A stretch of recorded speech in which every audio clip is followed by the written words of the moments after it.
Woe be unto him who opens one of the 7 gateways to hell, because through that gateway evil will invade the world.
Valentine's Day is a curse that'll live on, and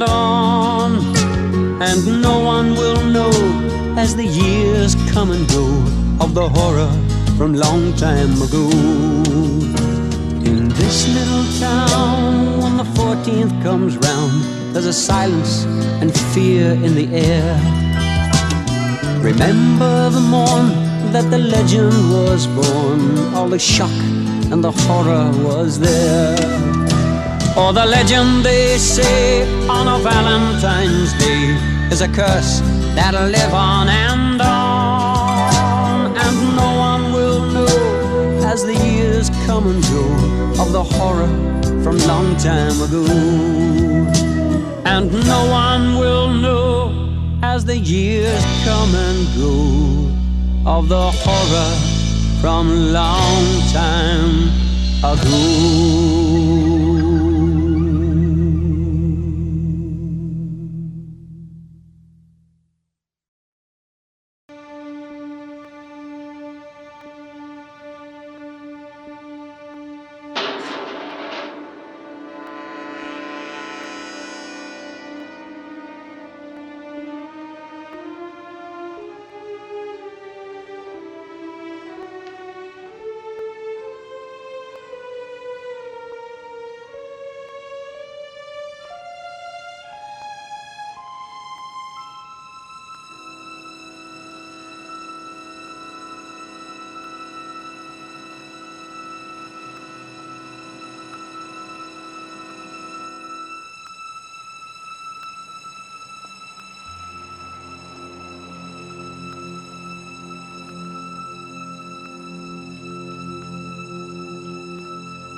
You want something to eat?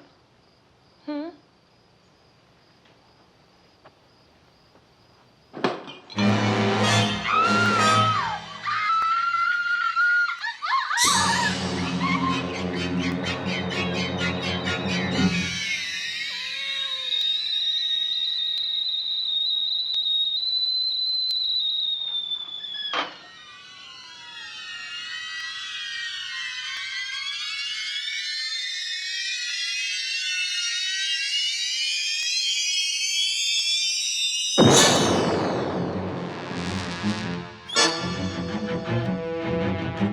All right, I'm here with Dave Zee from the Exploding Heads 4-movie podcast, and we're here to talk about one of his all-time favorite movies ever made, and probably one of his all-time favorite years of all time, of horror, at least, 1981. We're talking about Friday the 13th, Part 2, directed by Steve Miner.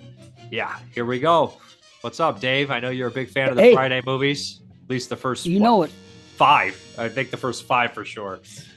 Oh yeah, the first 5 absolutely. The first 4 are more like the Holy Grail, and then 5 is a lot of fun. And then it's kind of what's the word? Different dividends after 5, I guess. Depending. But I'm just happy to be here to talk about this, to hang with you, because it's been a while. It's been since The Shining, I think, hasn't it been? Or since the top 100? I was on the top 100 for the Exploding Heads, I think, or top 200 for your 200 episode anniversary. And then you were definitely on here for 1980, The Shining. And I couldn't think of a better person for Friday 2. I wanted to get Christian on as well, but we'll just have to do with one of the Exploding Heads. But I appreciate you coming on. Boy, the plot of Friday the 13th Part 2. I mean, it's not overly complicated, right? A new group of counselors return to another camp that's close to Camp Crystal Lake 5 years after the incident of the first film. And they run into Jason, who is thought to be a boy who drowned in the lake. They start getting picked off. That's pretty much the plot. This is the infamous sackhead Jason. So, why don't you just give your initial thoughts on Jason and Friday the 13th Part 2, when you first saw it, what made you grow to love it, those kind of things. You know, this is the weird thing about me and Friday the 13th. It all kind of like came together so quick. Like, I remember seeing Part 3, the last final chase, when I was really young. I was like 12. It was right the year. Let me think about this. It came out in 83, Part 3. Then 84, towards the end of the year, the final chapter came out to the theater. So I saw it on HBO, Part 3. And didn't know what it was, and it scared me, but I loved it. And I was like, okay, what is this all about? I looked it up in the next morning, and in the TV guide, it said Friday the 13th Part 3. I'm like, okay, so this is the Part 3. There's more to see here. Awesome. So, this is VHS days. So I went out to the video store. I rented Part 1, rented Part 2. And it was such perfect timing because, like, I don't know if it was the same week or the same month. All I know is that, like, almost immediately after finding out about the existence of this Friday the 13th, Part 3, and then going back, that they announced the final chapter was coming out. And I wish I could look up and find the dates. I've even tried deep diving and trying to see when I saw it on HBO the first time, when it first aired, and when the final chapter came out. But it was really like a whirlwind thing for me, because I saw Part 3, got excited, rented Part 1 and 2, loved them, and then the final chapter came out, and that was just the height of everything. And I've always loved Part 1 and 2 the most for years. Watched them. They were always my go-to. I watched them all. But, if I'm going to go to it, it's going to be 1 and 2. They just have a different type of atmosphere than the other ones do, and they're actually, it's scary. They actually have a feel about them, and it's kind of scary. So 1 and 2, like I said, I always watched them. As I got a little bit older, I started pulling away more, where I was into Part 2, where Sackhead Jason just scares me. And as much as, the hockey mask is iconic, I don't think he's ever as scary as he is in this movie. And, I've always loved it, man. He's got a humanistic quality for sure in this one. Like, even when he moves, this is so weird, because this and Halloween 2, both the same year, are trying to find their footing in taking a very non-supernatural character and kind of twisting, and Michael Myers becomes more supernatural than Jason does in this one. But Jason's automatically kind of starts off in a weird kind of limbo. You're like, is Jason a ghost? You guys talked about this, or did Jason grow up in the backwoods and see his mom die? I would suggest the latter, probably at first, until he eventually becomes more and more supernatural. It's bizarre. You kind of have to throw logic out the window at certain points in the very beginning of these franchises and just enjoy it, because they're kind of just going off like the seat of the whatever they're doing. But if you start thinking about it, you could tell this movie was rushed into production because the first one was such a big hit. And even if you look at the marketing, part 1 and part 2 have the same fucking cover. It's so, I feel like Nightmare on Elm Street original cover was the same. Part 2 was very similar to part 1 as well, if I'm not mistaken. One of them was. I can't, when it initially came out, but one of the covers, I can't remember which one, but part 1 and 2 are legitimately the same fucking cover with the thin silhouette of the character on there. And you don't start getting the different covers until 3 and 4. And 4 is the most iconic, right? With the Jason mask on the cover and the blood underneath, and is there a knife through the eye, I think? Is there a knife? There's definitely remember. I should know it by heart. All over the place. I got him in that room right there. Okay. And there's blood all over the ground. But yeah, this one, I think Sean Cunningham directing the first film. Cunningham is a producer, obviously, first.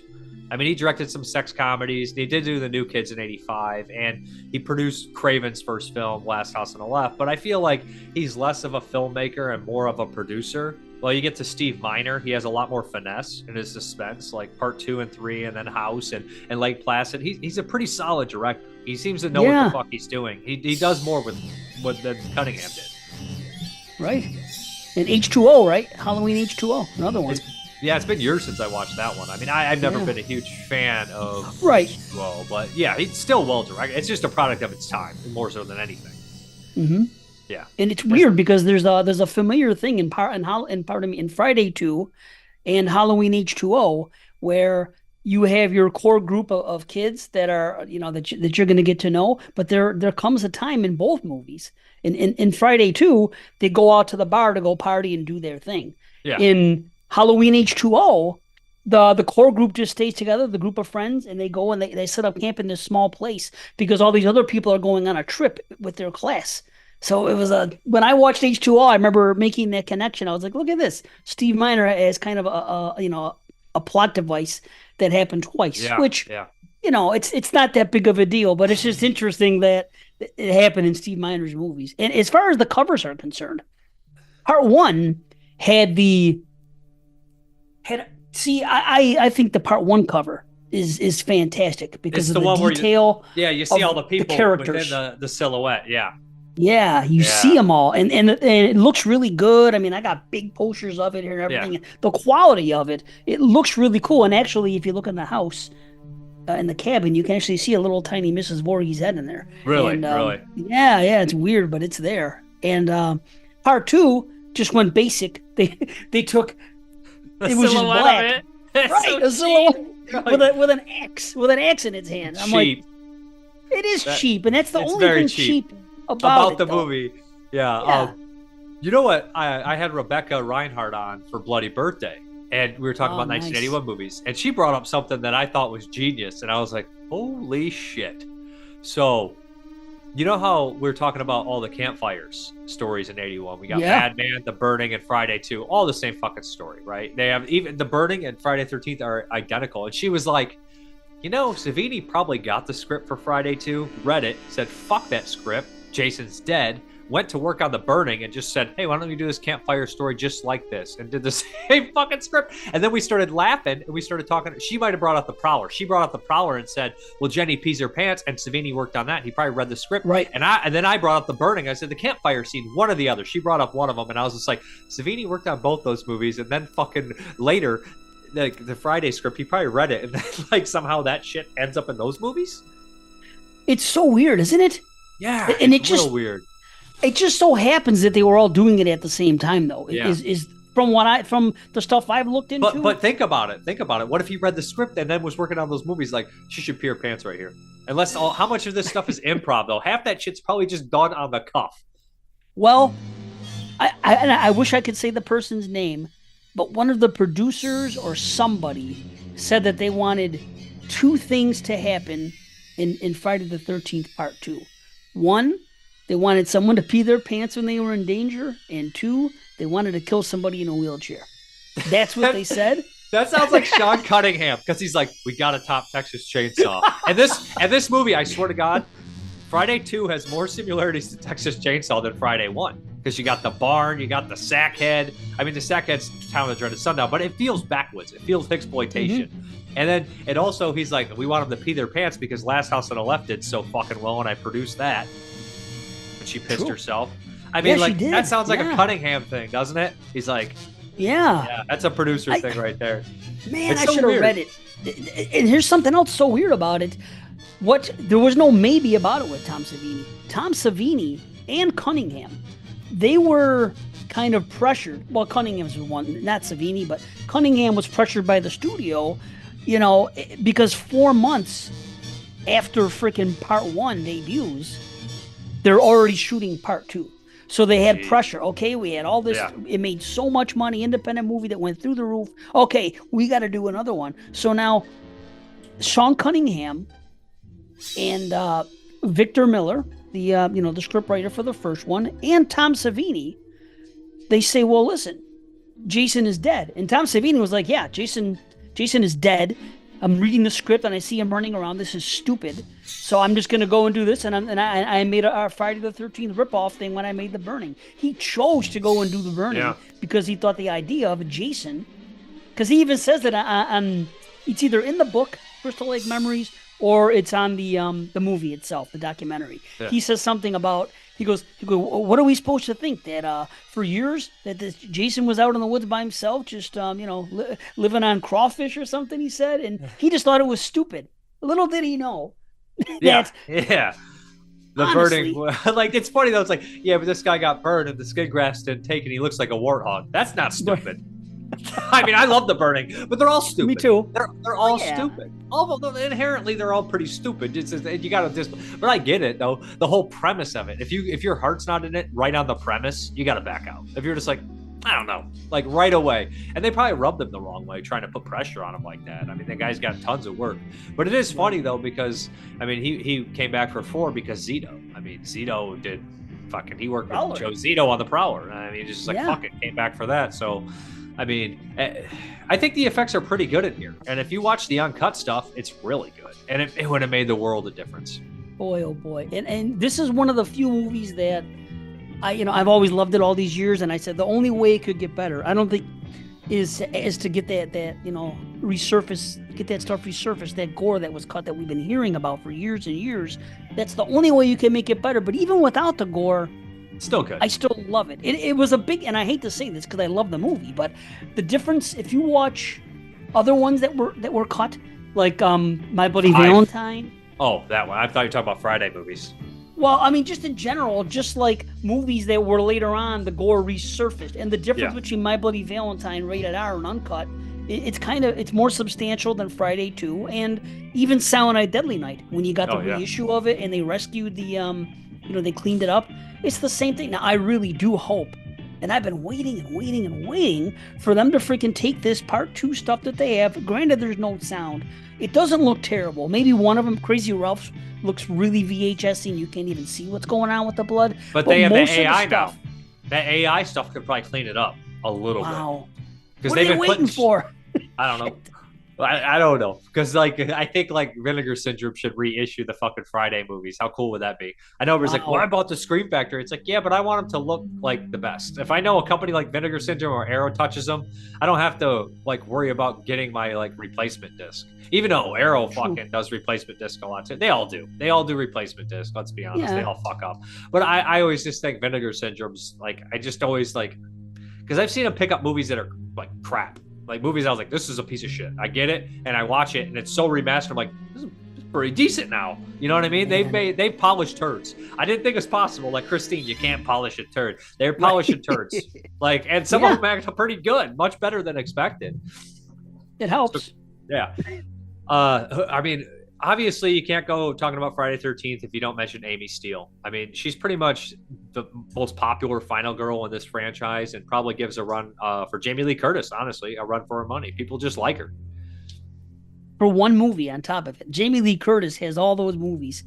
Not to knock Laurie Strode, because I love. If it was just Halloween, 1978, and nothing else, I would still love the Laurie Strode character. It doesn't make a difference. But she does have that, that she's come back 2, 3, and then the new trilogy. She's come back. You know what I mean? She's been there 7 times. 7 times played that character, right? Yeah, I mean, there's 1, there's 2, and then there's H2O, and then Resurrection, and then the trilogy. Yeah, the new one, 7 right? fucking times. So, I mean, that's big. Ginny, Amy Steele. One more time than Loomis shot Myers. And also, actually, the right amount of times he shot him in part 2. I was going to say, right. Yeah. Yep.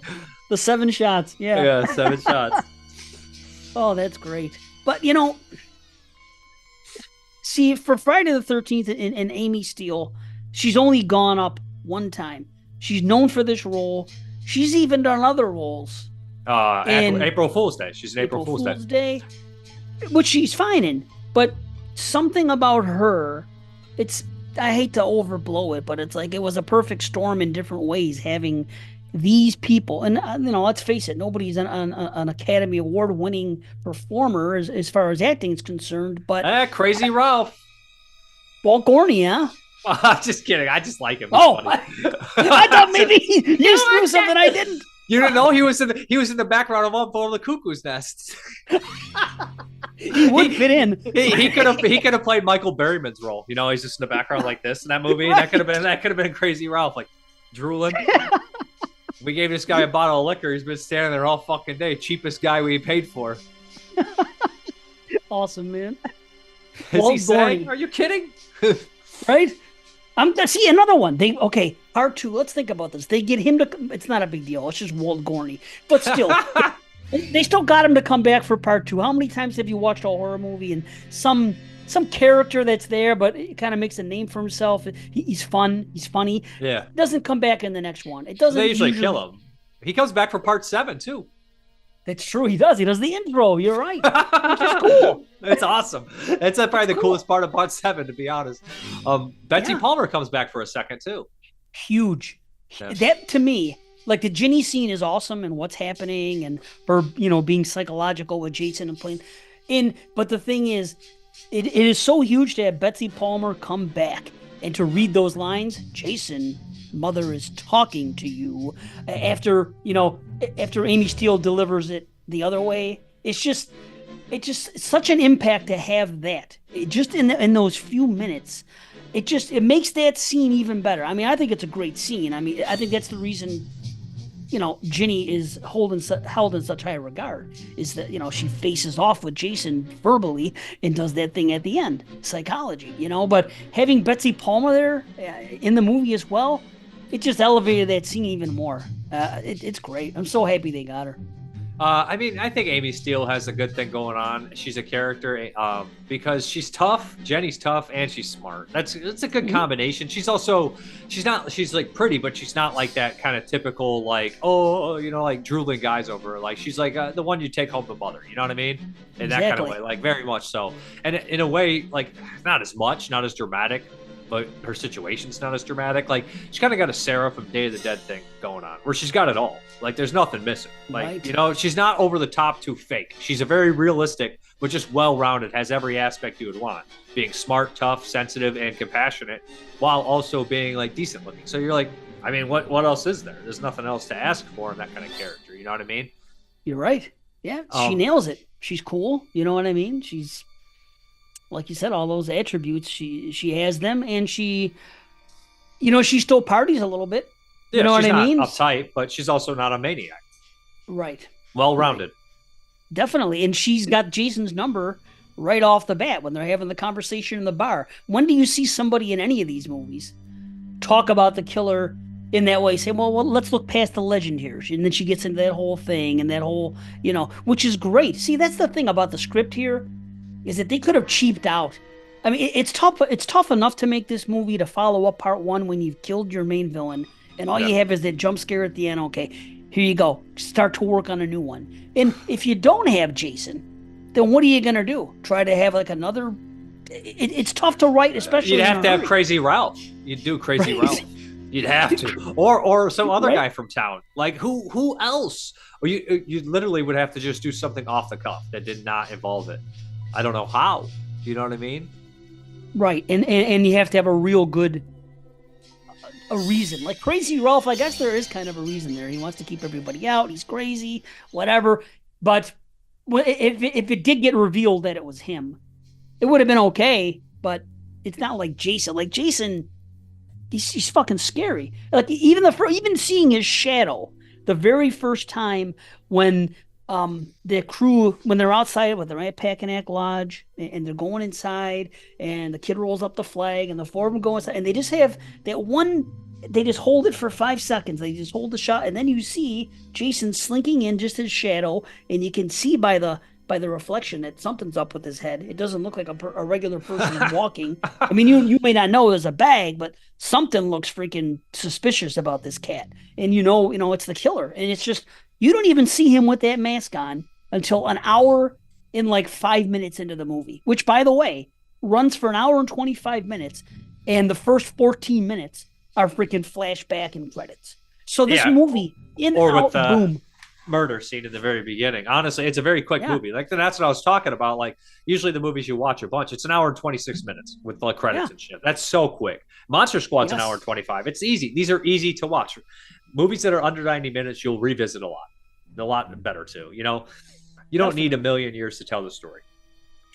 So as far as the characters are concerned, I really think that they do a pretty good job here. I think the big slashers that typically, from 81 that hold up are the ones that have the really good characters. For the most part, I like almost all the 81 slashers, even the crappy ones I like. Me too. But the top tier ones like My Bloody Valentine, The Burning, Friday 2, Halloween 2, they have really solid characters. Happy Birthday to Me. I think that all the characters are good. I remember them, and I like to watch them for the most part. None of them are too annoying or too shitty or just bad actors. I mean, the acting varies, but most of them are likable or watchable. Right, and if you maybe get one asshole of the bunch, maybe. And they're still funny, though. Right. They are still funny. Like, I mean, the one guy, if you look at Halloween 2, you have Bud, who's not an even asshole. that big of an asshole. He's just he's high. Not, but he's just high. A little. True, he's just high. And he just speaks his mind, right? Yeah, he's just goofy. I mean, he's high, but he's fine. See, that's something nowadays that slashers don't get. Back in 81, which you are right, what you said in the beginning, it is my favorite year of horror. Yeah, and I think it's a lot of people's. If you really have them look horror fancy, look at all these every year, what's going on and what was released. I think a lot of people would have 81 close to the top, if not the top. Yeah, it's one of them. 80, 81, 82, 85, 86, 87, 88 are all just like, these years were all amazing. Yeah. Yeah, they were. 83, 84, and 89 are good, but they're not as good as the other ones. It's just hard to pick. It's hard to pick your 10 favorites from those years. When you have more than 10 good movies that you're like, I don't know what to do. Like there's at least 25 good movies. That's a great year. Yeah, man. Especially for back then, because they didn't make that many movies like they do now. There's like 500 horror movies made a year now to 1,000. Back then, there was like 100, 200. 200 if you're lucky. 200 if you're lucky. Oh yeah, because they weren't really 81. They weren't really in the VHS market as much. That came kind of like more in the middle 80s, the mid 80s when everyone. Then you started getting direct to VHS movies. Where in the past they played at theaters and that's it. There was no home theater. That didn't become a thing yet. Now, and a lot of that shit we couldn't get. We couldn't get it. Like half those movies are foreign too. That didn't get released here for 5-10 years or ever, never. You know what I mean? So like, there's probably like 50 to 60 horror movies released that widely a year that you could grab. Probably about It's just weird that, and to somebody who started watching horror later, maybe wouldn't understand. But this does happen to me sometimes. I end up having blind spots on some movies in the 80s, particularly foreign ones. And it's like, I like to say, I rented 5 days a week. We rented the whole horror section. And is it an exaggeration? I'm sure. But we still did a lot. But at the end of the day, I'm talking to horror fans. It happens with Moods a lot when we talk. And he's surprised that I have this movie as a blind spot, being when it's from the 80s or something. And I'm like, you guys have to realize, when I was renting in the 80s, it's like you said, a lot of these movies, they just weren't on the shelf. So I didn't even, I knew of their existence, but I never got to really see them until they got released on DVD, at least in like probably the 2000s, the early 2000s. So if you weren't visiting it then and there, and if you're not really a big blind buyer, it's different. Back in the day, you just rent stuff on the shelf. You spend your $2 or your $1 or whatever the hell, and you take a chance and you rent it. But it's like, people think that everything that was there in the 80s was there. No. It really wasn't. Yeah, like Suspiria even. I had to order it. That wasn't easy to find. On my shelf. Right. I think I saw a fucking cut VHS, and that was when I had to wait till I was 13, 14 years old. And that was already after being 4. That was already 10 years of renting before I found a video store that had it. And this was some random video store that had a back room full of everything. And this was probably 2000, probably about 98 to 2000. And that's when I started seeing a lot of that weird shit, or video stores that imported weird shit, like, or had all the weird SOV shit that no one else had. But if you literally were in a small town, or you had access to 1 or 2 video stores and no other ones, there's always a couple tapes that are just rented out permanently because someone stole them. So they're gone. True, you're right.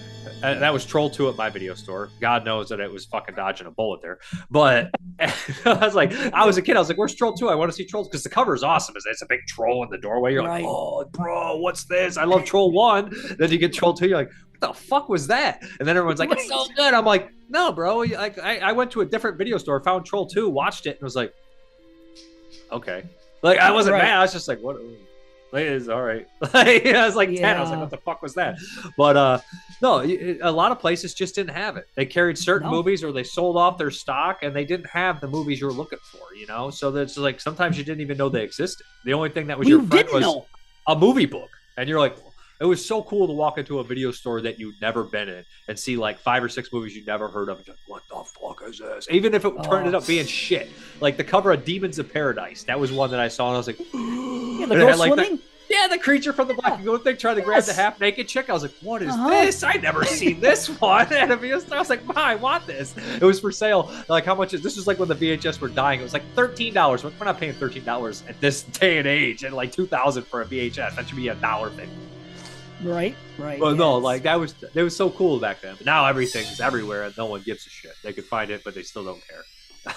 Yeah, it's no fun. Back then, I mean, I wish I would have got to see everything, but it's also not as fun when it's there at the click of a button. It just isn't. It just isn't. Even my daughter, who's 17, will tell you. She says that to me a few times. She's like, you guys had fun in the 80s. She can appreciate when I talk about everything and the experience of going to a video store and everything else, and the difference of just pressing a button.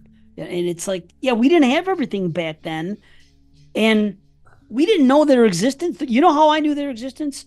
Because of Fangoria had the video chopping list, and they would have that little thing in Fangoria, and there'd be like the little checklist of movies that were going to be released on video that month, which didn't really even happen until like, I don't know, I'm going to say 83 when they started getting that series about promoting videotapes. So that's how we would find out. And then we would look, okay, let's see what this movie comes in. And then we would sometimes look for them, but a lot of times, like the foreign ones, like we said. Yeah, they wouldn't even get in. No, you wouldn't get them. It was just, it's a whole different thing. And you wouldn't even know they were foreign half the time until Wizard Video released a bunch of them. Charlie Band released a bunch of those and foreign movies that you didn't know were foreign. But Friday, I think Friday the 13th, I can't imagine a video store without having the Friday movies. They always had them. I remember renting a bunch of them, and I had them on VHS as a kid. I think I had the first, at least the first 6 or 7 on VHS, and I would watch them, you know. But two was one, honestly. I always liked the first 5 or 6. I always liked them. But I started growing a bigger appreciation for parts 1 and 2 listening to your guys' podcast originally. Oh, right on. Nice. Yeah, because I like them, but as I got older, the more I would go back to like 1 and 2. I love 5. 5's my favorite. There's no way anybody be like, what's the best one? I'm not going to tell you 5. I just like 5 the best because it's weird and goofy and sleazy. But I really think that the first 5 are all really great movies. I could watch them anytime. To be honest, definitely. I think they're all very entertaining, and I think 1 and 2 grew on me because they have that weird kind of carry over from the 70s, especially the first one. Yeah. You know, it's definitely there. And I think just Cunningham overall is a little sleazy. I think he's just kind of a sleazy producer. Right. So I think it does carry into the first two for sure. Especially the skinny dipping scene here, which I didn't register. It's not quite as sleazy as the burning, which is almost the exact same scene. Because I think the skinny dipping scene in the burning makes me kind of sick. Remember that Eddie brings her out there and he's like, she strips and she looks like she's 10 years old. And she starts crying, and he gets mad at her. Yeah, you're just like, this is just. When you're young, you're like, eh. Right. But then when you're older, you're like, this is just off-putting. Like, it's not. At least in Friday, she's just like, I'm just gonna strip nude and jump in the thing. There's nothing weird about it, you know? Right. No, it was cool, and people wanted to see it, and you get your TNA, and see, that's the girl. I mean, Terry is the girl that everybody was kind of into. You know, like you're saying, like, you know, like Amy Steele's pretty and all that other stuff, but like, not that personality and that kind of character like Terry. Even though Terry was kind of tight ass and kept refusing the guy that was flirting with her. Yeah. But then again, who could blame her? Because he was kind of coming on strong. See, he was kind of douchey. He was kind of douchey. He was like that kind of suave guy that's actually really douchey at the same time. Like, you know what I mean? Like overly cheesy, douchey kind of thing. He was a little douchey. I mean, the other guys I think I like better. Mark in a wheelchair and Jeff with Sandra. He was a cool cat. You know, so of course Paul. Yeah, the main counselor, Paul. Yeah. He's okay. I mean, he's a good actor. The acting's fine, but he's just kind of a little. The guy in the wheelchair is probably the coolest guy. And in fact, those two are actually the best. What's the girl's name? With that's Sandra. The one who. Yeah, the wheelchair guy's Mark, and the other girl, Vicky. Oh, yeah, Vicky. Uh-huh. I feel bad for those two because, like, they actually genuinely seem like they're enjoying their time when they get killed. And you're just like, and she's got that little nice touch with the perfume that always cracks me up. Oh, the little spray down there. Yeah, I mean, like, with the brown underwear. That's always. I wonder if she improv that because that's just such a nice little touch where she's just like sprays it. It's a good touch. It's a good touch for sure. It is cool. Yeah. I wonder if that's improv or not. Oh, I'd like to find out. I'd like to interview her or something. It might be. It might be. It's funny with the guy in the wheelchair because they give him like just that moment. It was like, I don't think I'm going to be on this wheelchair the rest of my life. And you're just thinking, no, you're going to be in a fucking grave, buddy. Like you're in a Friday the 13th movie. But you just like, they give him this moment just to be like, I have hope. And then when he gets killed, it does the sound effect from like all the fighting games from the 90s where it's like, Yes. It echoes. Why would they do that to them poor bastard? I don't fucking know. It's bad enough. Yeah, and then they show the wheelchair go down. I swear they're trying to one up Texas Chainsaw. They had to have but every time I see a guy in a wheelchair, I'm like, in a horror movie, I'm just like, what are we doing here? Like, what is this shit? Like, what are we fucking doing here? Like, we know what this is fucking. We know what we're doing, but it's just ridiculous. That's got to be one of the best deaths in the movie, though, too. Because I guess people would expect, you're not going to kill the guy in the wheelchair, are you? It's like, yeah, we're going to kill the guy in the wheelchair as worse as we possibly can. Yeah, man. And it's weird because I watch it and I'm trying to figure out, it has to be a dummy in that chair, right? It can't be a stuntman. It doesn't look like a dummy though, but you know what? That's not Steve Dash. I don't know who. It's got to be a dummy, but it doesn't look like one. And this is what's bothering me about it because I'm like, could it be a person in that? Could it be Steve Dash? We would have found out by now. But maybe. When you look at it, that's how he got that fucking bruise on his nail. That fucking. You ever notice how bruised his fucking nails are in this movie? Oh, the nail when he's going after Vicky. Yeah. Well, yeah, sure. He got his ass kicked. He got a freaking in the final scene. Yeah. He got the slice his middle finger. Yeah. Yeah, man. But that's the gig. He's a stuntman. The gig. You know. I do like how Jason reacts because he's human in this. He's still alive. That's why I don't think he's a ghost. I think he is alive because like that he would have to be because like when she comes at him with the chainsaw, I laugh every time because he's like fuck like he really does shit. Like he really moves like a real guy. He's like oh shit. Like that was even acting. Like they just put the real chainsaw at him. He's just like oh shit. Like getting the fuck out of there. Totally, man. Yeah, and any other one he just would have. He would have just fucking. He wouldn't have even flinched barely.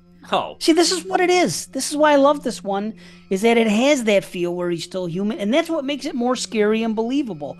I mean, we do have all these great jump scares in the final act, which they're all earned. They all work for me. I think it's great. And him with that mask, it's just damn scary. And that's the thing. Like, I realized I put on the Blu-ray. Not that I had to watch it again, but I do. Yeah. But I did. And it's like, when I put in the Blu-ray and I hear the title menu comes up and I hear the music, dun, dun, dun, dun, dun, and I'm thinking, man, do slashers even try to be scary anymore? Because they try to be funny. Which is I was mentioning that yesterday when we did EH, that is a major problem. It's the post-Scream effect, which doesn't need to be there. That was 96. They started, and they stopped doing slashers for, I don't know, 8 to 10 years probably after that. And yeah, I mean, we do get a couple good ones that aren't comical, but you're right. A lot of them go that way. And it's just like, see, a human being is scary because you can relate to it. If you see a guy with a bag on his head running after you, that's a lot scarier than, I don't know. Yeah, you're like, what the hell's this dude's deal? He's got a fucking bag on his head. Yeah. Yeah. We need you acting funny like we need a bag on our head. It's fucking line. But no, it's not about the overly humorous. That's not weird, because in Friday the 13th, people say funny shit. Crazy Ralph's funny, but only because the situation's so fucked up. Like, you're like, can you imagine this old fucking crazy guy? I could see it happening, so it's funny. I mean, like, it's not funny to the characters. It shouldn't be, because it's creepy. But outside viewer, it's funny. But like, I guess the tone is that they're being too self-aware. They're like, isn't this goofy? It's like, yes, we get it. We fucking get it. You don't need to tell us. It's just everything is so overpronounced.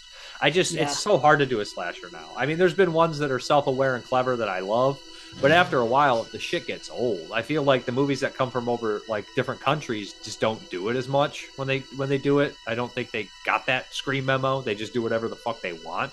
So they don't seem as forced like that. Like, what was that one, Last Matinee that came out a couple years ago? I was going to say, there's no humor in that.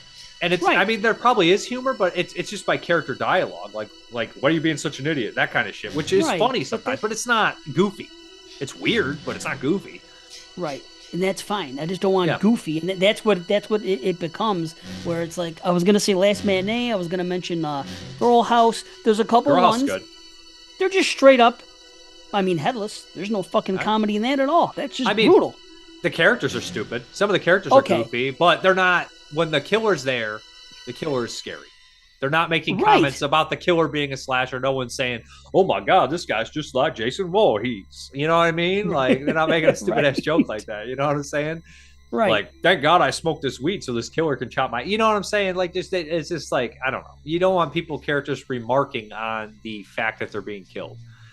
That's the worst. There's no, You can get away with it. It's just like and I like movies like that. I don't hate movies like that. But when every movie's like that, shit gets old. It's too much. We need to see more. And I say this ad nauseum on podcasts and things, that it just seems like such a simple thing to do. Get some kids, put them in a place where they're secluded, and just have them killed one by one in cool, creative ways. How hard can it be? Have a decent final girl. It sounds like it's the easy. I mean, in a way, it is easy. That's why people were making so many of them in '81 on the cheap. It's an easy concept, yet it just seems they're not doing it. But the thing is this: I think they would work because they're scary. There's nothing scary. You don't think people want to go? People nowadays, you know what they're scared by? Supernatural shit. Yeah. They want to go see The Conjuring and the universe. I'm not scared there. Of that. Well, there you go. And you know, it was a good one that came out. That's not exactly a slasher, but it's good. The Rental. Oh, I love The Rental.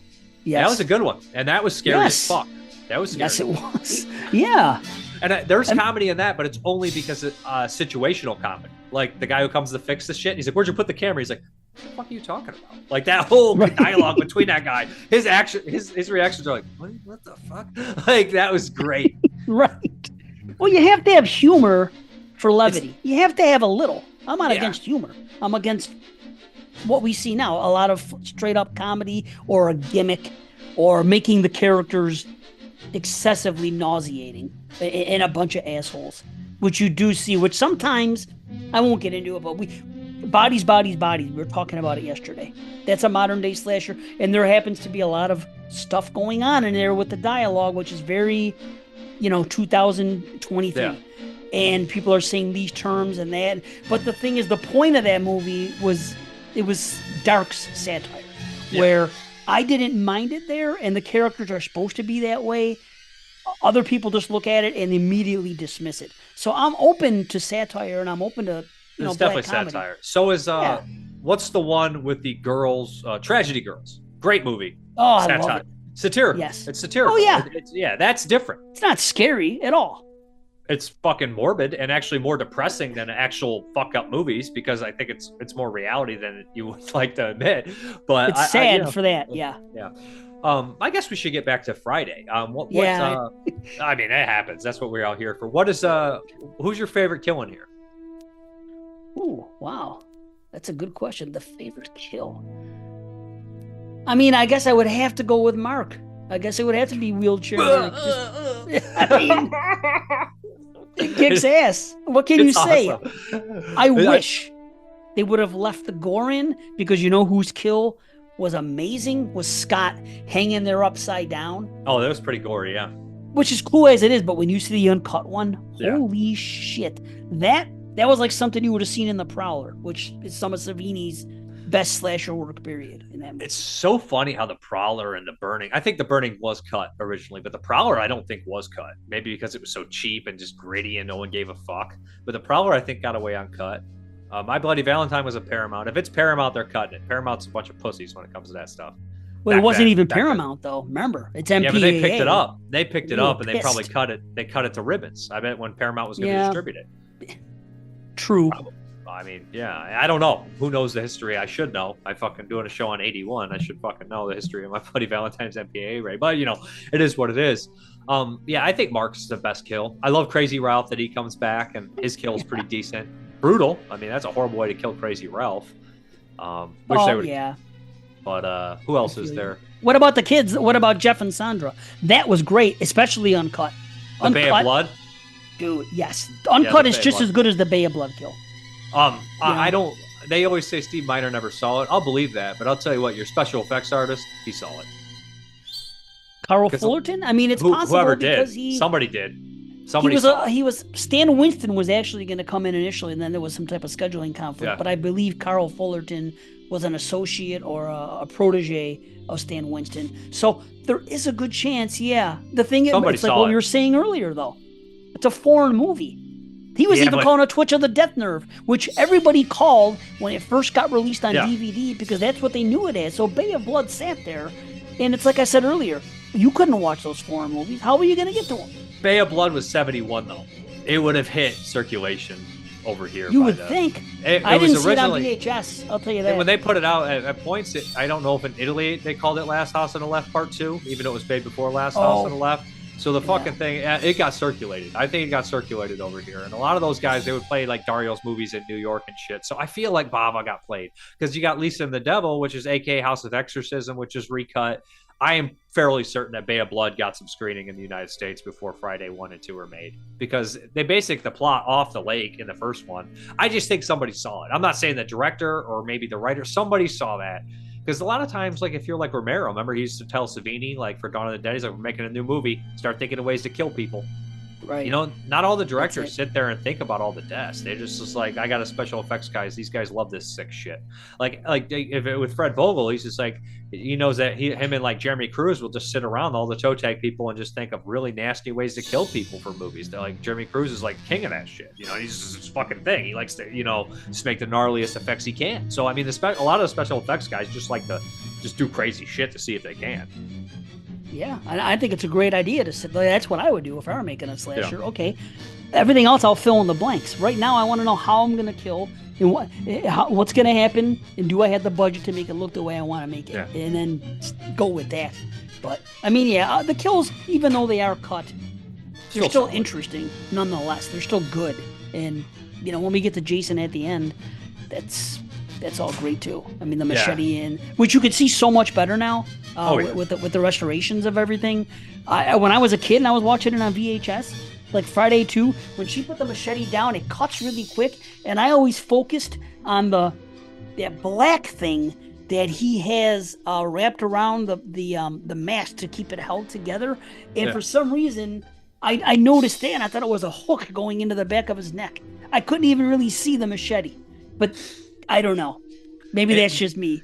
The Blu-ray looks great now. The Blu-ray looks spectacular. I was like, oh, this looks really good. I haven't watched this cut yet, the Screen Factory one, and it looked way better than I think I'd ever seen it look. This originally in the opening, the 5.1 mix, I was like, that's not great. And then like it picked up and I was like, all right, it's a lot better. But in the first opening, I was kind of like surprised how quiet it was. I mean, and everything with Alice getting killed, which a lot of people, fans have the theory that Alice actually doesn't get killed. But you can have that theory, but I think the initial part of the film was to kill her. I think they were killing her. Or she was. Who said, wait a minute, I never heard somebody say she wasn't killed. Well, a lot of people want to say that it was a nightmare that she was having and stuff like that. But so Jason never went to the house because it's so out of his. Yeah, even though he wasn't established yet, kind of, right? Like, kind of like there's so many of those things where like Freddy can't leave the dream. It's like this is part 2. He's leaving the dream already. Like Jason, right. I mean, they made Jason who he was after this movie. So Jason, I guess, is not. That's why when people are like. When I watch people are arguing about Predators, like Predator or the movie's Predators, like Predator wouldn't do that according to this. I'm like, I'm basing it off the first movie, and in the first movie, Predator did that. So fuck off. Yeah, right on, man.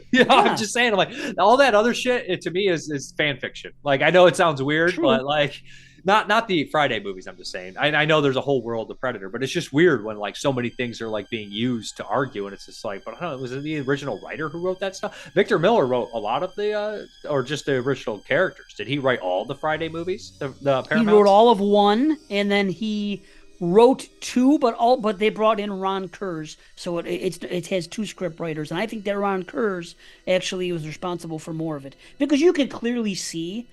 See, there you go. Look at the dialogue in part 1. As much as I love part 1, they're just talking about freaking nothing. They're strumming a guitar. Yeah. They're talking about Monopoly, and it's raining. There's nothing really going on. Part 2, there's dialogue that works from start to finish. That's what's good about it. It flows. You like the characters. It's better directed too. It definitely. See, there's another thing. It's better direct. Something about the movie. It's better directed. It looks good. It sounds good. It's edited well. There's really, if you look at all the other slashers from that time, and I'm not saying the top of the lines, but even if you look at My Bloody Valentine and The Prowler and whatnot and The Burning, you can see a difference between Friday the 13th Part 2 and that. It's just, Friday 2 just, I don't know, it has a different look, feel, and obviously they must have some kind of budget, and I wish I would have known the exact, but they gave him a little money, but Paramount never really gave him a shit ton at all. Paramount's really treated the Friday movies really shitty. Like they did. They always gave them so much money and everything, and they're just embarrassed by it because like the critics. Fuck the critics. Now they don't care. It's a business. It's a business. I mean, and the movies. People remember the Friday movies. No one remembers, what was fucking their favorite movie that week. No one fucking remembers. No one talks about it, right? Everybody's talking about the Friday movie still to this day. So that's weird. I mean, horror has kept Universal alive through the Universal monster movies. It built New Line Cinema, and it probably kept Paramount just a steady paycheck to make whatever they want. And I like all types of movies. Don't get me wrong, but at the same time, it's just like, don't stick your nose up at the Friday movies. Literally, because half the directors you like making movies now grew up on that shit. So. Exactly, and I dare you to make a better slasher now. You would think you could do it. It just doesn't get done. I can't tell you the last time I saw a slasher that wowed me. That it just doesn't happen. And maybe it's part nostalgia talking. I don't know, but I also think 20, 30 years from now, the generation that's young now, I think that they would probably rather watch a Friday the 13th than, I don't know, think of a slasher from 2010s. That's good. They'll come and go. I just feel Friday the 13th, because it became this household name that it is now, and now with the show coming up and everything, it's got the title. It just took on a life. The title it's such a great title. It's such an iconic title, Friday the 13th, and that before even that, 13 is such a bad luck number. We don't even have the 13th floor, right? Right. So I mean, that was a genius idea, and so was The Last House on the Left. I mean, Cunningham knows how to sell a product. I'll tell you that. True. So we're looking here. What do you think exactly happened at the ending? I'm trying to think. Do you think that she stopped Jason after Paul was killed or not killed? We don't know. She got passed out. She fell out of the cabin or something, woke up getting taken in the ambulance. Because you think if she passed out in that kill shack, that those bodies wouldn't be there. Even though it caved in, they would have cleaned up the bodies, right? So she had to get out of the kill shack, unless they couldn't get in there because it caved in. I thought about that. Wow. I was like, did she walk out of that cabin, the kill shack, and pass out? Did Jason or maybe pull her out? Yeah, see, maybe she didn't. Maybe she did. See, I've gone back and forth on this, but the problem is Paul. I could easily say, yes, this is what happened, and this is the dream sequence for sure. Because the thing with Muffin coming and Jason dead. Jumping through the window. I know people are like, that wasn't Muffin. That's fucking Muffin's dead. Muffin got ripped to shreds. Yes. Doesn't mean Jason killed her. They assume Jason killed the dog, but the dog's dead from whatever reason. We see the dog dead. Yeah, 100% we see the dog dead. There's no question that's the dog. And if you can't tell now with the Blu-ray, then I don't know what, because it took me time. Bro, again, I see its for teeth. VHS. I see the dog's teeth. You can see its fucking teeth. Yes, clear as day, those teeth. Yes. Yeah. So it is the dog. It is dead. It is a dream sequence at the end. So, but the thing is, because Paul's gone, right? At the end. What happens? Well, yeah, because where's Paul? And there's no answer. Did it happen in the shack? Did Paul even appear in the shack? Or did Paul get killed in the scene earlier with, oh, there's someone in this fucking room? And they had that, and then she runs off. What if Jason killed Paul then, and then everything from then, she does run to Jason's shack. Everything happens except for Paul showing up at the end going, Jenny, and that. Maybe that's it. What if Paul did chase her back to the shack, defended her, got killed when Jason's on top of him? Because there's a point when he's about to hit the axe or pickaxe, and she runs up behind him, machetes him. He could have already been dead by the time she hit him with the machete. So Paul could have died in the shack too. Paul has two chances to be dead. And that's when she after he got fucked up and fell down, she might have fucking wandered out of the shack and passed out, or passed out close to the door of the shack. What the fuck ever. And she wakes up, and then they pull her out, and she's like, what the fuck? And then because they cut back to the cabin, and you see that, Alice's body's still there, and Kristen's body's still there, and the fucking head's still there. Unless, like I said, that's just like they just cut back to that just for the fuck of it, right? Well, he's supposed to be dead because the initial ending was supposed to be, where's Paul, where's Paul? And then they show, Betsy Palmer's head there. And opened eyes, yeah. Yeah, or smiles or whatever the hell it was. Yeah. That was basically saying Paul's dead. You know what I mean? I don't know. That was supposed to be the answer to her question. Paul's gone. And in part 3, that's a little vague, though, for a Friday movie. It's a little vague. Oh, of course it is. Yeah, and the funny thing is, people that have been in the movie, I've read so many things, I've watched so many things. Nobody even necessarily has the definite answer. Everybody just has their own theories, much like we would. And it's just like nobody knows for sure. But I can tell you, in part 3, when they talk about the amount of bodies they found from part 2, which was the night before, that would have included Paul. And this is going deep in the woods with it, though. But the guy, the new harbinger of doom that comes out, found an eyeball, and if it's a real eyeball, whose would it be? Nobody lost an eye in part 2 that we saw them get killed, anything through the eye or anything like that. Maybe in a way they're saying that, Paul lost his eye or something. I don't know. I mean, that could be anybody's eye, though. There's a bunch of dead bodies. Yes, it could. So, how many bodies they say on the shack? So we got Alice, Crazy Ralph, the cop. Well, we can't count Alice because Alice happened 5 years prior. Yeah, but her dead body's in the shack. Oh. She is in the shack. That's true. Okay, so let's count Alice. Alice. So I guess she was just missing. Okay. Yeah, Alice, Ralph, the cop, and then you got Kristen and the Todd. You gotta get hung upside. That's 5, and then you got the 2 having sex in the bed, and then you got Mark and Vicky. That's 9, and then 10 would be Paul, unless they count Pamela Voorhees' corpse. but she's already dead. So I would say 10, including Paul. Right? And I can't, yeah. And I'd have to watch part 3 to tell you. All I know is that when we covered them for Exploding Heads, and I was watching them all one after the other and taking all these extensive notes, that was something I noticed at the time where I was like, okay, this is the amount of bodies. And actually, I probably have the notes somewhere. Either way, the eyeball. Yeah, who knows? Who knows? But I'll say this. Jason is smarter in this movie as well.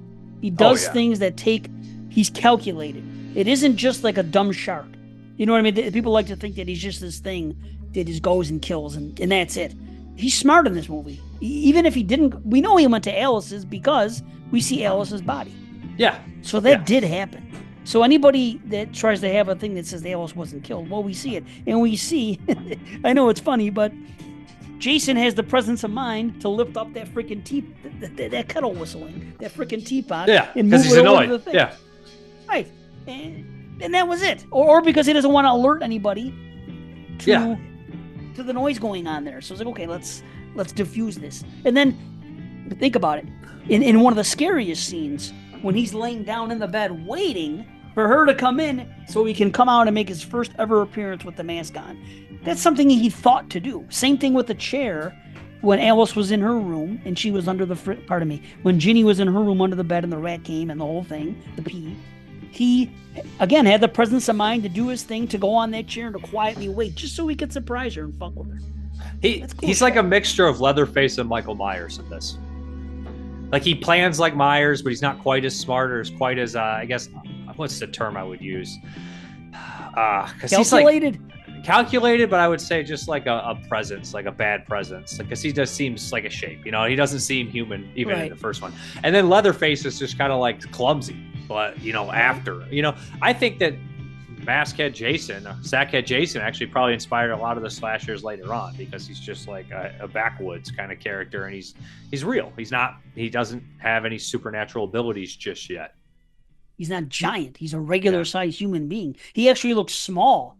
But I like that. I like that he looks like he's a normal human being who happens to have lived the way he's lived, and you know, he's mentally not there all the way, and he has deformities and whatnot, and who knows if that affects his brain in any way. But it's still scary that somebody's out there doing this, as opposed to, and I love the other ones, but when I see giant Jason, it doesn't make with any a hockey sense. mask and it's a lumbering giant thing. It's cool, but it's not the same to me. It's scarier that he's in part 2.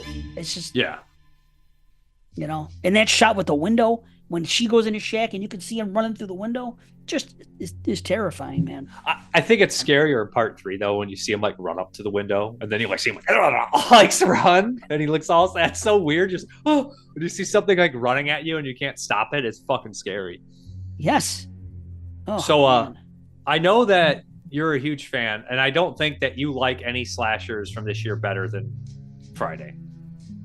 No, not at all. I don't even love other ones. I don't even know if you like any other movies better than this year. I don't think you do. Probably not, if I think about it. So we're not going to do the better or worse that I typically do. But what I will do is, I think we're going to do this with slashers for you. And you can do from 81, we'll do a rating point. A, B, C, D, we'll do A, B, C, D, F. Or you just A, B, C, D, F. No pluses, minuses, none of that shit. Yeah. Or would you rather do like a top tier, mid tier, bottom tier? I think that's probably better. Okay. So wait, now how many? But there's no rules to how many could be in each tier. No, I could have 5 top tiers if I wanted to. Yeah. Okay. Because it is 81. We're not talking like 1989 here. Right. Exactly. There's no top tier slashers in 89. No, you got a couple, right? But not top tier, right? No, I mean, it's like, you're like, I think that Jason Takes Manhattan's pretty good. You're like, that's 88 anyways. I mean, I do love Intruder. It'd be Halloween 5. Oh, 88. Another one. Intruder, 89. Intruder. Oh, yeah. Halloween 5 is 89. You're right. Yeah. My mistake. Yep. I mean, okay, so here we go. So top, middle, bottom. Halloween 2. Oh, top. Friday 2. Top. My Bloody Valentine. Top. See, The Burning. They're all great. The Burning. Okay, The Burning, I'll go middle. Funhouse. Oh, no, third tier, whatever. The Prowler. The Prowler is middle. Happy Birthday to Me.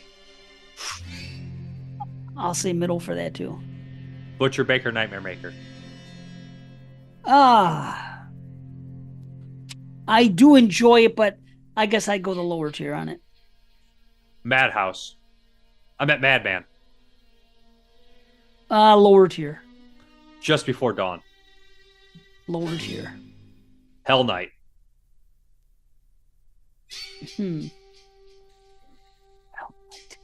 I'll still say lower. Yeah. Bloody Birthday. Bloody Birthday.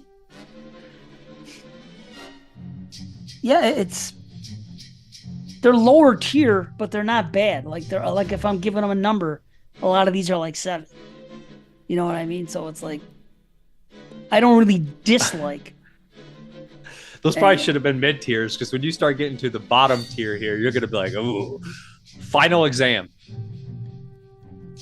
Final Exam. Well, the thing about Final Exam is I happen to be a fan, but it's still lower tier.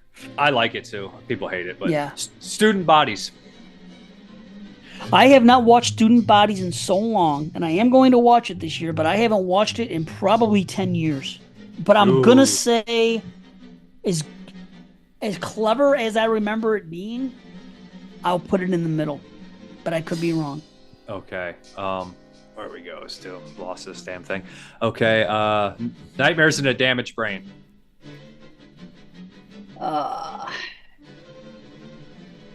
It's lower. Graduation Day. Graduation Day is lower tier, but I enjoy it more than the other lower tier ones, I think. Night School. That's lower tier, sadly.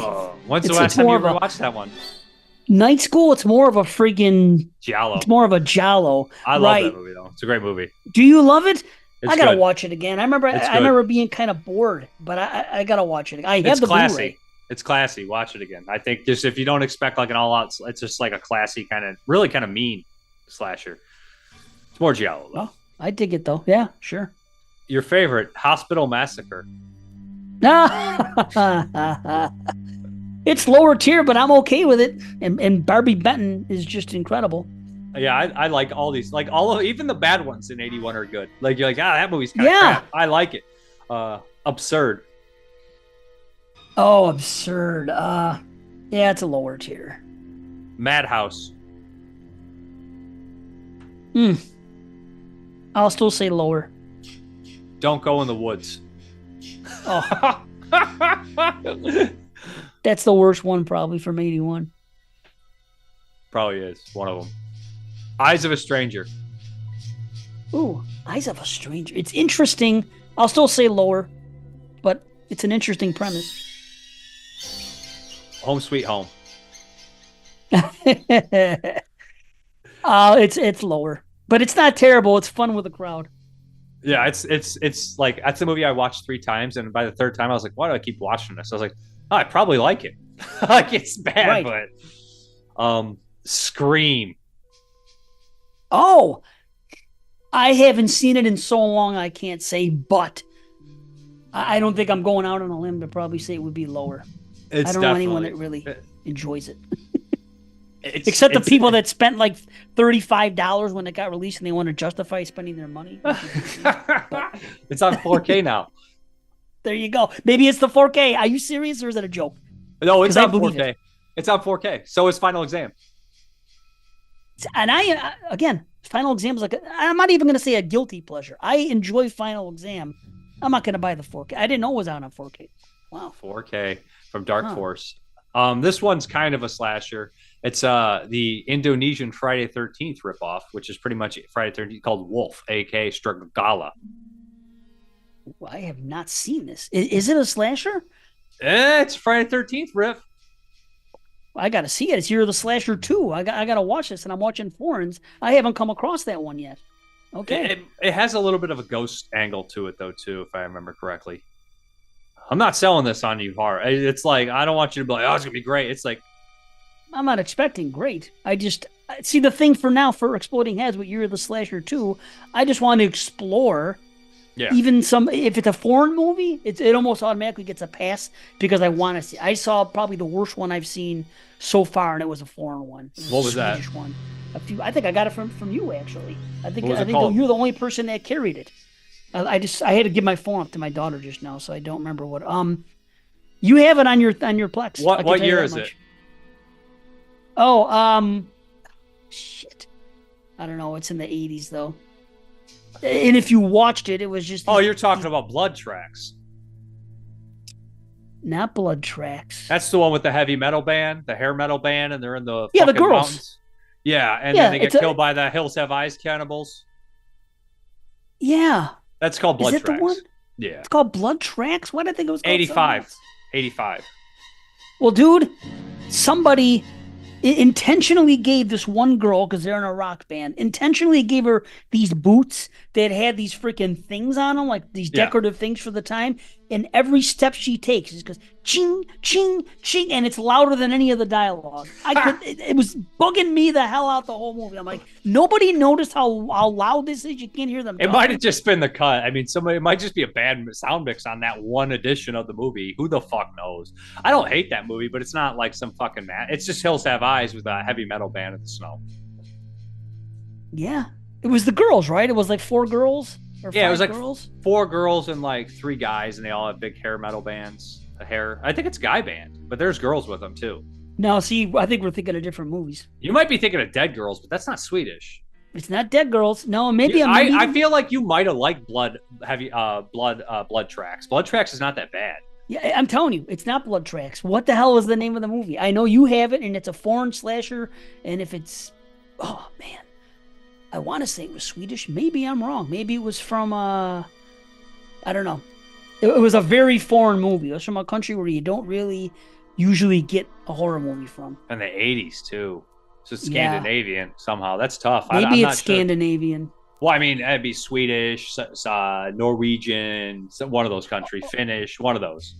Yeah, I'll get back to you on. Maybe it's not even 80s, and I'm wrong. It had to be, though. I had to be 80s. There's no way it couldn't have been. I was going to ask if it was that really bad Adrenaline movie. Isn't that Adrenaline? What is it from? Or is it the one with fucking George Kennedy and his fucking brain? It's so weird. It's nobody you would hear of is in it. And literally, I always have my phone. They took my phone because they're going to pick something up, and they had to show them some barcode or something. So they just grabbed my phone. I can have it right in front of me. Just to look at all the slashers I've watched, and it would stick out like a sore thumb. It's driving me crazy now. I know. Well, look at my letterbox. You'll see it there. It'll have like 1 star.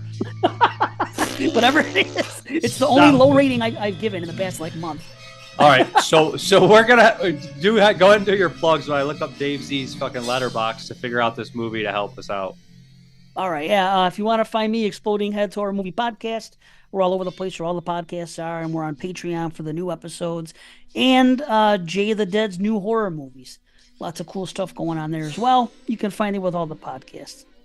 And thank you, my brother, for having me here again. Anytime. It was good. We had some good conversations. Is there anything about Friday Part 2 that you've seen that no one else has mentioned? Shit. Off the top of my head, I can't say at the moment. I don't think anything that I've noticed. No, I haven't seen any bloopers or anything like that. I'll tell you what, here's something interesting. You talked about Halloween 2 before and similarities between slashers. It's kind of interesting that you had the security guard in Halloween 2 and the cop in this one looking kind of alike, look a little bit overweight, looking about the same age, getting killed with the freaking back of a hammer to their head. Dude, that's one thing, right? So Halloween 2 was obviously Friday was made because Halloween was such a success. Halloween 2 was gory because Friday was such a success. Right. And then Friday 2 and Halloween 2 have so many similarities in them. 2 killers becoming eventually supernatural, one within the beginning of the film and one at the end of the film. I would say that Jason in Part 2 was supernatural by the end of the movie. He definitely has that tinge. He disappears again after an injury. The movie you're talking about is called The Bleeder, which I have heard about. The Bleeder. Yeah. It's bad. I heard it's pretty bizarre. Yeah, it doesn't have very many good reviews. From 1983, on tour through Sweden, an all-girl rock and roll band, Rock Cat, suddenly find themselves trapped in a no man's land when their tour bus breaks down. Soon they get to meet the Bleeder, an insane beast of a man whose sole interest is to kill them all off, one by one. The hunt is on. Yeah, looks you gotta watch okay. I gotta watch it. You just told me how bad it is. You gotta see it. It is.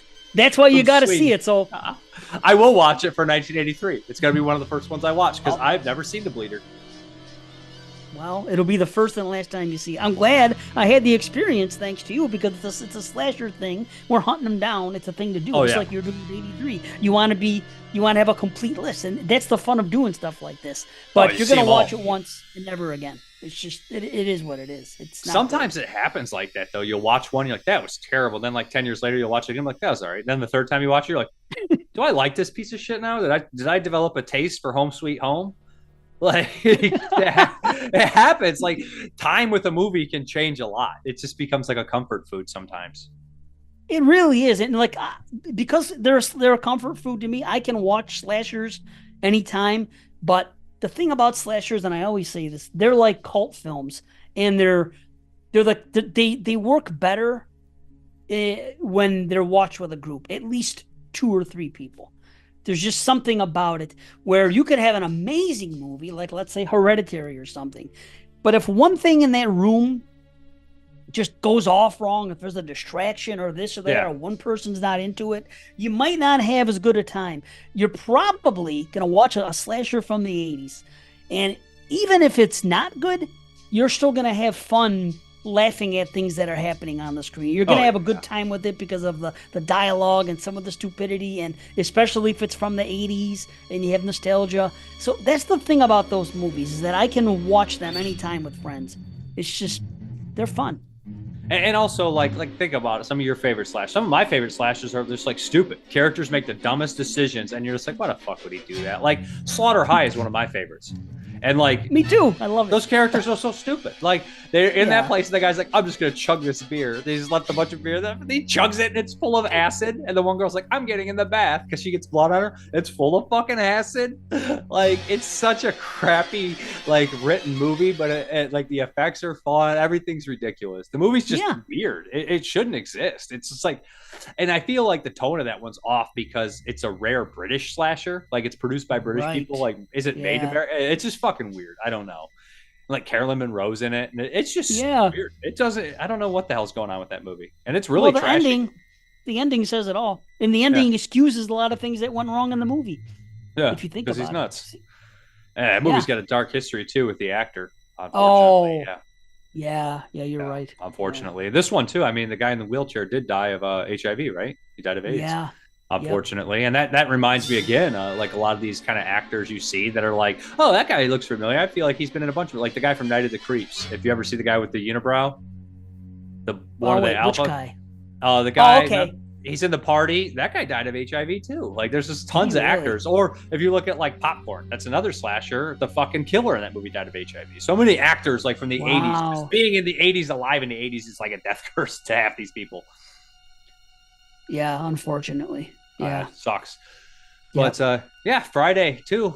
One of the best in the series. One of the best of the 80s. You know, classic movie. Yeah, I'm curious to see where you're gonna have it when you do whenever you come to the end of it. It's tough, because I love my slashers, but they're almost like they only a few from this year rank high, and it would be Friday 2, My Bloody Valentine, and The Burning. I think are the best of the year. That's one of my favorites from the year. That's probably those 3 and Halloween 2 for me. I had Nathaniel Thompson and Bruce Holchek on for Halloween 2. And we talked a lot about it. Rewatching it gave me some more appreciation, because that was a movie I loved as a kid, outgrew it, and then started rewatching it like a couple times. And I was just like, you know what? I like this again. I came around fully on it. Considering what they were up against and how it's not John Carpenter, and they still managed to make it look and feel a lot like the same night. And you got Dean Cundey and you got Carpenter doing the reshoots, helped a lot. Yeah, 100%. There's another one. Halloween 2 is another one that kind of looks really good, and obviously they probably have the biggest budget of any slasher because it's Halloween. So, but it looks different than the other ones with a bigger budget. Same thing with Friday 2, like I said earlier. It's just something. The Burning looks expensive too. The location, I feel like it did have more money. It looks right more polished. Too. It looks polished. Yeah, it does look good, but there was a lot of day for night shots and stuff, and then they were putting the freaking Vaseline on the camera, and maybe the sound design wasn't great. I'll tell you, the Vaseline on camera, what was worse, the fucking Howling is the king of the Vaseline on camera, but that works for that movie because it's all like sweaty and sexy. So I was like, yeah, it's got to be for 81. Right. What a great year, though. Yeah, there's one real crap scene in The Burning where they cut in that. Remember the poor girl who gets killed, and then they cut her in at the fucking ending, like they found her body, but it doesn't make sense how it's edited in.